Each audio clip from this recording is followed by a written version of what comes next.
Welcome to the Unlist. This is my second to last video for the year and my last non-holiday sort of themed video because the next one is going to land on New Year's Eve.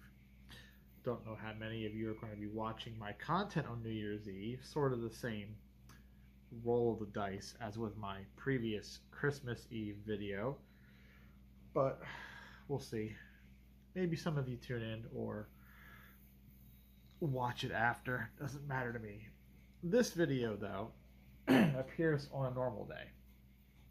A few days after Christmas, in fact. So you'll probably have some catching up to do. Maybe. We'll see. The video is all about Carnation. The note of Carnation. I'm not a perfumer, so I can't really get too specific into the breakdown of the materials that create Carnation accords.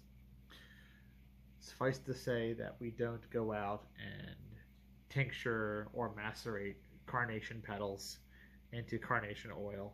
At least I'm not aware if we do that anyway. If we used to do that maybe a long time ago, we don't do that now. Carnation fragrances have universal appeal among the sexes. There have been women's fragrances and men's fragrances that feature Carnation. For a time, though, Carnation became somewhat of a masculine floral hallmark just because men preferred to put carnations in their lapel. They put corsages of carnations, real or fake. They could buy silk ones too, and the silk ones they would then perfume with something, which could be anything. Didn't have to be a carnation scent, but very specifically, the carnation became associated with dandy dress, with putting on airs, putting on the Ritz, if you will. And that carried over into the early to mid 20th century. And once dandy fashions were kind of replaced with a more standardized sartorial dress as the business world adopted dress codes, and post-World War II men were kind of more structured along military lines. So sharp, clean, not as much fussiness, right? No really extroverted facial hairstyles, waxed mustaches, none of that. So the Carnation scent, though, continued to have some appeal because by the mid-50s and 60s, it had become something of a go-to fallback kind of thing in the same way lavender was, right? Lavender was very well expected to be in a man's fragrance, even though by that point we had a lot of citrus aromatic chypres that sometimes would forego lavender completely or have very little of it. It was still kind of guilty by association. If you smelled a prominent lavender, you're like, oh, that's probably for a man, right? It's probably a man's cologne. Even though women still enjoyed lavender too, English lavender by Yardley being one of those, but my point is, Carnation had kind of the same association. You smelled a very prominent carnation in a fragrance. If it wasn't blended in with other materials, chances are people were going to associate that with a man's cologne. But that really started to change, I would say, probably into the 80s. I mean, Carnation was perennial and had its upswings and downswings through the 60s and 70s. Some of my favorite Carnation fragrances actually came out in the 70s. But by the 80s, though, winds of change were in the air, and you don't need me to tell you, we had a lot more synthetic smells, abstract smells. We had fresh fougères and aquatics. We had ozonic perfumes. A lot of clean laundry musks were hitting the market. So stuff like galaxolide and ambroxan and silcolide and helvetolide and all these other ones really started to just kind of replace all the heavier oak moss and amber and more animalic sort of musky bases, and everything became more sheared, more transparent. And carnations in that context don't really work. Like, you could have a carnation note in a more transparent, clean sort of fragrance, but the scent of a carnation in and of itself is very sort of rounded and kind of musky, sort of like ylang ylang, right? So you can do a rose in that context. You can do jasmine, you can do linden blossoms, geraniums, even lavender can be done in that sort of sheer transparent style. But carnation is difficult. I mean, there is one very noteworthy example of a carnation set against the backdrop of a very soapy, thin, filmy galaxolide musk base. That is a fragrance from the 60s, actually, that it does that, and it was very, very ahead of the time in regards to making a man's fragrance be that soapy and clean and sharp. Usually they weren't at that point. They were much heavier. But by and large, you don't really see that. Now, I also want to make it clear that another reason carnation notes sort of started to go away was also the material, the primary material that was used to create them is eugenol. And there are heavy restrictions on eugenol now because, like a lot of things, it's an irritant. So for a while, until they figured out how to put in substitutes, you cut the eugenol out or you restrict it down, and that really tamps out heavy carnation and clove notes, because clove like carnation also really used to rely heavily upon eugenol. Now these days, in modern times, we have rectified materials, rectified oak moss, rectified bergamot oil. So I'm pretty sure there is IFRA compliant versions of clove and carnation using whatever amount of eugenol they're allowed to have. And it's just fine. It's probably just fine. But here's the problem. Once you go so long without having something available in the perfumer's palette, tastes are inadvertently shifted away from liking that thing. It's like I was telling a friend of mine about oak moss.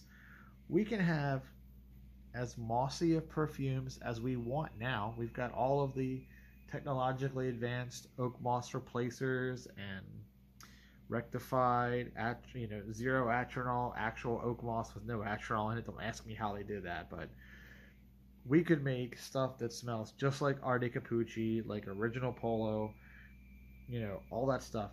But we choose not to now because the general taste has moved away from those fragrances, since perfumers have had to work so long without those materials that people just lost their taste for it.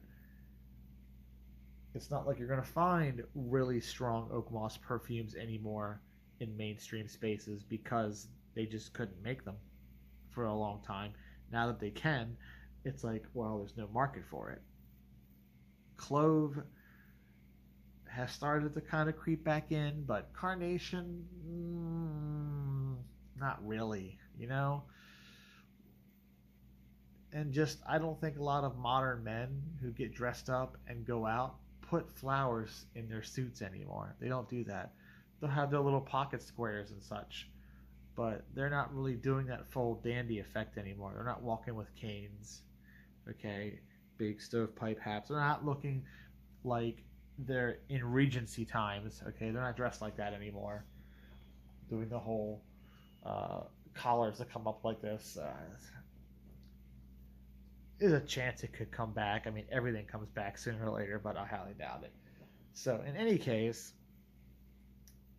carnation fragrances, where carnation was the star of the show, 60s and 70s is kind of where I feel they probably peaked. So a lot of examples of my favorite Carnation fragrances are going to be from that time. But that doesn't mean there are not good examples from the 80s. I've got a couple actually from the 80s.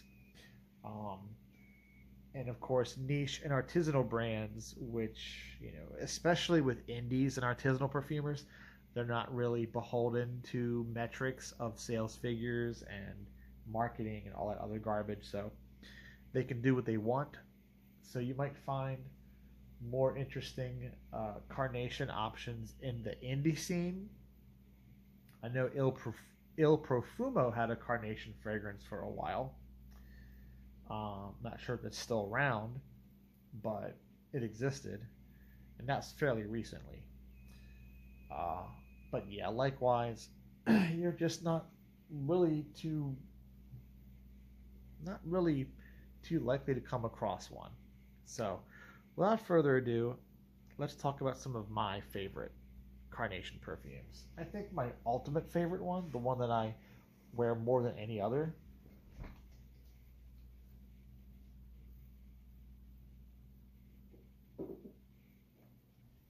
it's going to be this one right here.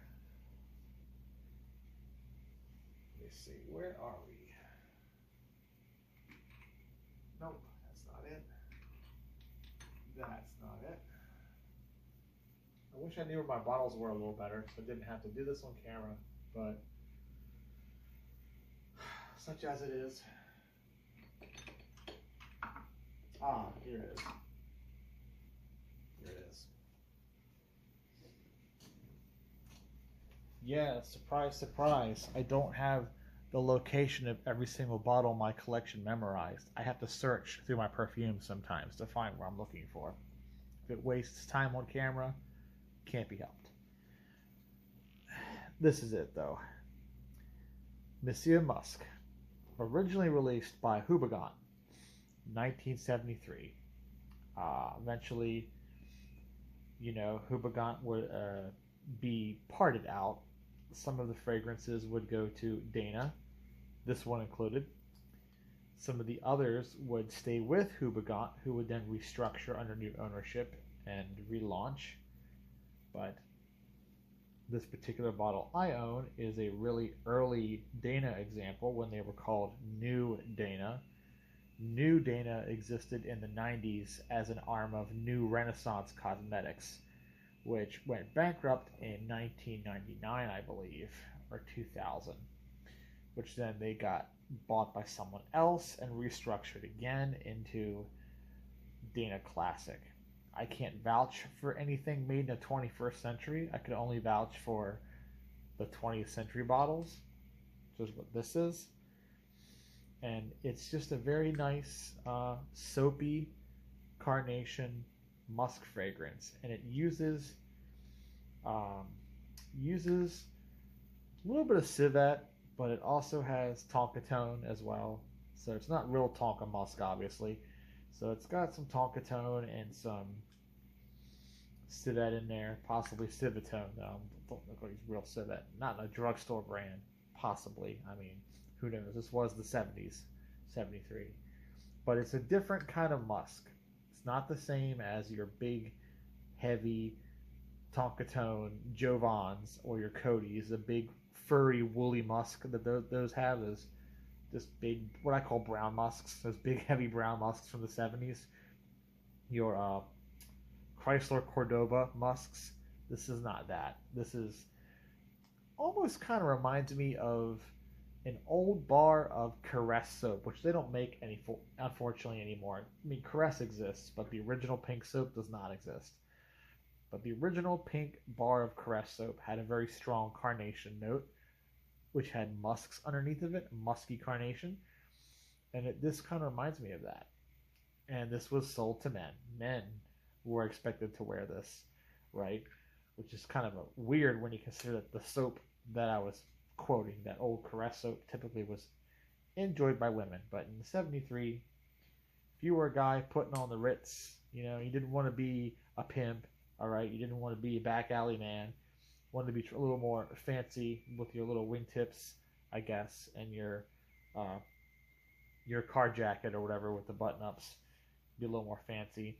You want to be a little more Robert Redford and a little less Clint Eastwood, right? You're going for the Robert Redford look. You probably would wear this.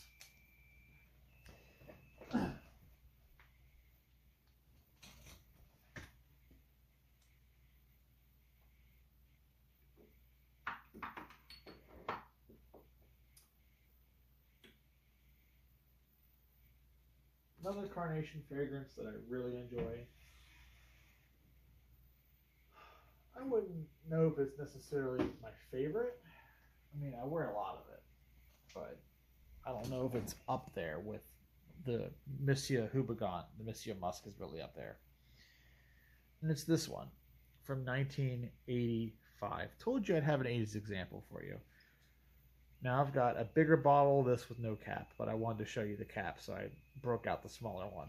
And then I've got the more recent bottle, but originally this fragrance, which is called Le Troisième Homme, aka the Third Man, also called Number 3. All those names are adequate. 3 names for the perfume. Le Troisième Homme was composed in 1985 and released in 85. It features the son of Jacques Fraisse, who is the son of Andre Fraisse. So the grandson of Andre Fraisse composed this alongside Akiko Kamei. And eventually that person, who was Richard Fraisse would end up getting picked up by Caron and become their house perfumer all the way until about 10 years ago. And this was kind of his debut with the house. And it is a very ambery, musky, again with the Carnation, but this time around the musk profile is different. It's cleaner than the Monsieur Musk. It's a more modern musk profile, but this is also a fougere, so it's built with lavender as well. It's got tonka. Clearly it has oak moss too. Lemon in the top. It's almost like the brief was to take the original Caron Pour Un Homme and make it fancier, because as we know, Caron Pour Un Homme was mostly lavender and vanilla and not a lot else. Lavender, vanilla, and tonka. Pretty straightforward. So if you want to make it a bit fancier, put wingtips on it, then you would walk away with something like this. And it's fantastic. It's probably one of the last great Carnation fragrances to come out of the 80s, honestly. And it was a bit anachronistic back then. Nowadays, it's considered classic, timeless, Connoisseurs love it. But I will say this is one where the older bottles do have more of a gravitas than new ones. Since the new ones are made with the restrictions and the old ones are not. So I'm not going to say that the new ones are terrible. I don't believe they're terrible, but I will say that if you want the full Carnation effect, you want the big bold Carnation, you'll want the older ones. The newer ones will get you there, but they won't quite get you there. They'll get you there a little slower. They take their time to get there. The old one is kind of the express bus. You go there right away. Another 80s example of a good Carnation fragrance. Although this one is actually a rose fragrance too. It's a rose and Carnation together. It's Azzaro Acteur from 1989. Another Gerard Anthony composition.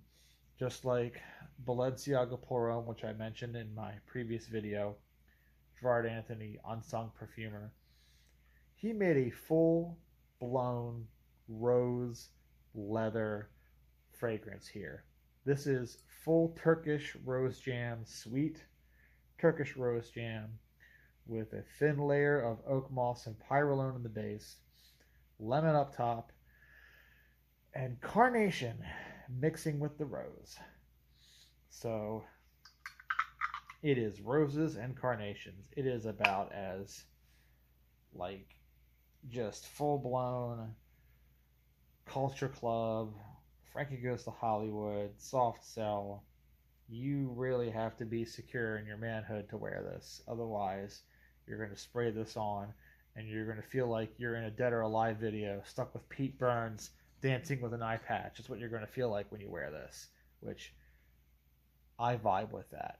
Clearly, I vibe with that. But some of you guys who are scared of giving your best friend a hug because you think you're going to, yeah, we're not going there. But for you fellas out there, you might have trouble with this, but I love it though.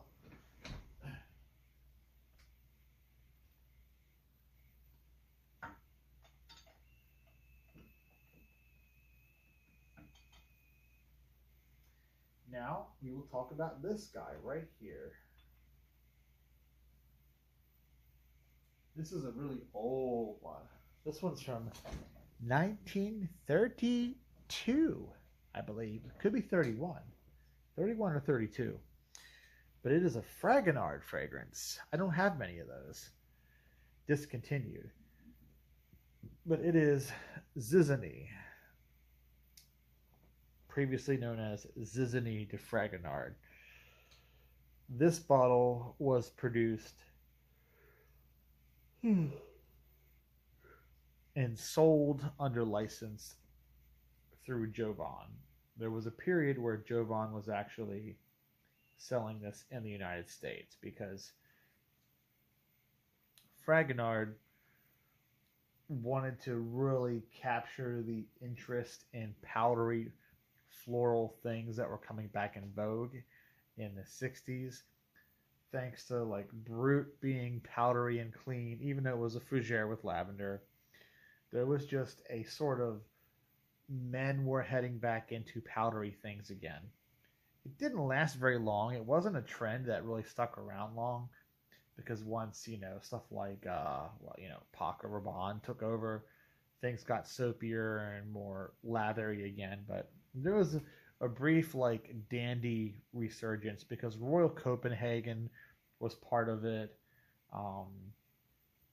Clearly, stuff like Roman Brio was part of it too, and there's just a lot of these like sort of dandy-ish fragrances that were kind of making the rounds. You could even argue Monsieur Lanvin, which is coming up next, was kind of in the same train of thought. But this was Fragonard saying, hey, we want to jump on that bandwagon too. So this is a very old school, because this was around for the actual dandies when dandies were in full swing. Pre-World War II, dandies were in full swing. And this is just about as fundamental as it gets. You get carnation, you get sandalwood, you get patchouli, and that's just it. A little bit of citrus, bergamot up top. This is like an ABC 1, 2, 3 composition, but it's an old composition, like I said, from the 30s. And eventually, Jovan kind of like lost the license to the fragrance, but there was still the manufacturer making the bottles. So you get this weird, like what I call final stage before it got discontinued, where the bottles have no brand. It's just Zizanie cologne. Doesn't even say who makes it anymore. I mean, it's still Fragonard because they produce the oil. Fragonard produced the actual scent. Then it was compounded and sold in the United States. Unless you're in France. If you were in France, then you could get it from Fragonard directly. It'd be Fragonard, again, Zizanie de Fragonard. But in the U.S., it was, for a while, it was a Jovan product, and it just kind of became an orphan product with no brand. And that's what this bottle is. One of the last of them. And again, just the sandalwood note in here is tremendous. And the carnation, it's just about as, like I said, about as fundamental as it gets. And I like it.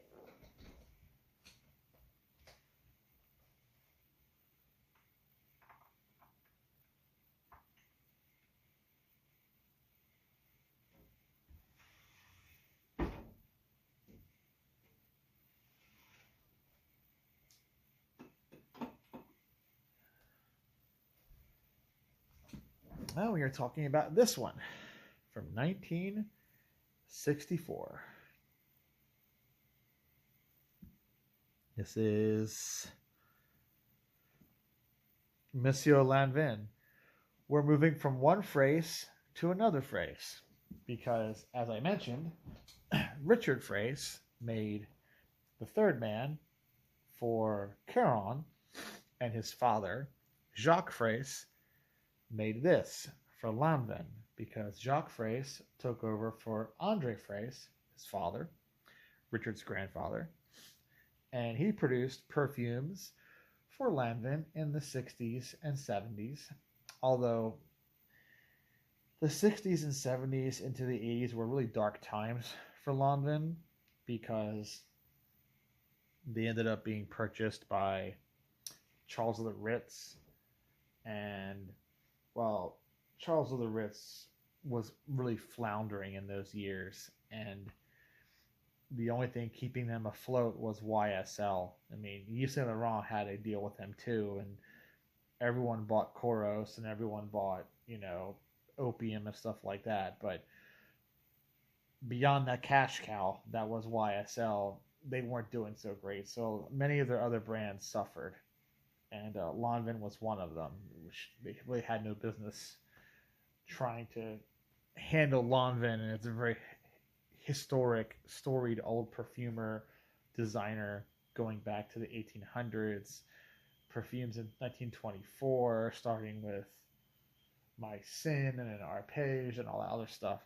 So yeah, big historical stuff, guys. But they decided to launch a men's line in 1964 with not one, not two, not even three, 4 fragrances all at the same time. And the whole range was called Monsieur Lanvin, the whole range. The eponymous fragrance, which is what this is a citrus floral aromatic chypre. So it's a bit different. It's a bit more complex than a Monsieur de Givenchy, more complex than a Chanel Pour Monsieur, more complex than one of those. It had a large floral contingent in it as well. And among the florals that were found is Carnation. So when you wear this fragrance, it opens a bit like you would expect a citrus aromatic chypre from that era, but then it eventually gets a bit more complex. You move into rose, you move into geranium, and then you get the Carnation alongside the jasmine. And there's a nice civet, sort of plush civet sandalwood undertone because we're talking chypre and oak moss. It's a little bit powdery, but I wouldn't say it's as powdery as Zizanie. Zizanie is like king powder, okay? This is like not as powdery as that. Yeah, this is definitely much less powdery than that. This is more of a sour muskiness. It's got that vibe. And it's really good, but unfortunately it got overshadowed by the fact that there were 3 other perfumes launched the same year. And you had Monsieur Lanvin Vetiver, Monsieur Lanvin Lavande, and then Monsieur Lanvin Figaro alongside the original. So men weren't really ready for that yet, guys. They weren't ready for that. So that created a lot of confusion. And then just the amount of quality control and bottle changes. Like you can see that the cap isn't even on straight with this. I mean, it is on, it's tight, but the quality control is so piss poor with these bottles that it's still like canted a little bit. And then they would reuse YSL bottles. I've got a bottle of Monsieur Lanvin that looks like, here, let me show you.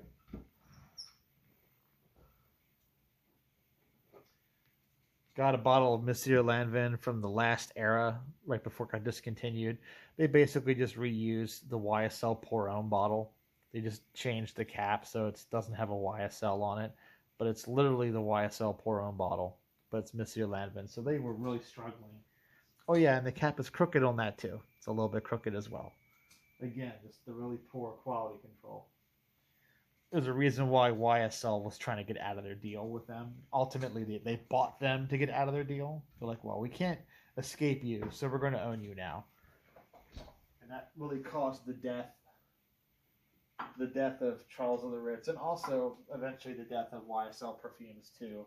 But that's another story for another time. So, we've just about covered it. Oh yeah, the Baron. Last but not least. This is the one that I was telling you that had the real big soapy notes in it, the real galaxolide sheer soapiness that was really ahead of the curve. So the story goes back in 1961 when this was first released by Evian. It used primarily sandalwood and nitro musks. But then galaxolide came on the market for high-end perfumers to use, and they were like, hey, we like this better. So the fragrance was quietly recomposed and relaunched in 65. So if you have a 61, 2, 3, or 4 bottle, you're going to have the old formula with the heavier sandalwood and the plush musks. But if you buy from 65 onwards, you get that really clean, laundry soapy galaxolide musk, which gives the Carnation a very strange, just bright, super floral, almost rosy kind of effect. And it's really interesting, and I like it a lot. That's it, guys.